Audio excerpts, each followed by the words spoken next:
আরজিকর কাণ্ডে বিজেপি মোহন ভাগবত দুই সুর। বিজেপি রাষ্ট্রপতি শাসন চাইলেও সেই পথে হাঁটলেন না আরএসএস প্রধান।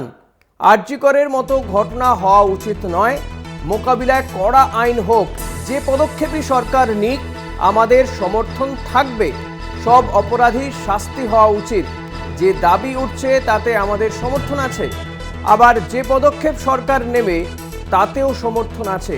কলকাতায় এসে মন্তব্য মোহন ভাগবতের।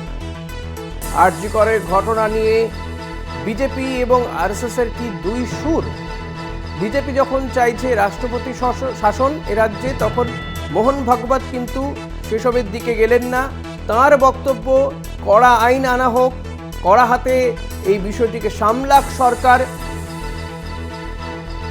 এবং সেক্ষেত্রে সরকার যে পদক্ষেপই নিক না কেন তাতে তাদের সমর্থন রয়েছে। পাশাপাশি আরজিকরের মতন ঘটনা হওয়া উচিত নয়, মোকাবিলায় কড়া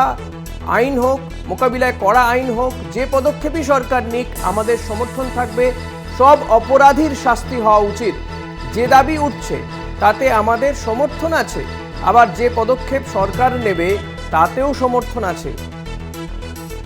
অর্থাৎ যে বিচারের দাবি উঠছে তাতে যেমন সমর্থন রয়েছে, পাশাপাশি সরকারের যে ভূমিকা, সরকার যে পদক্ষেপ নেবে সেই পদক্ষেপেও তাদের সমর্থন আছে বলে কলকাতায় এসে জানিয়েছেন আরএসএস প্রধান মোহন ভাগবত। আর তারপরেই জল্পনা যে তাহলে কি বিজেপি এবং আরএসএসের দুই সুর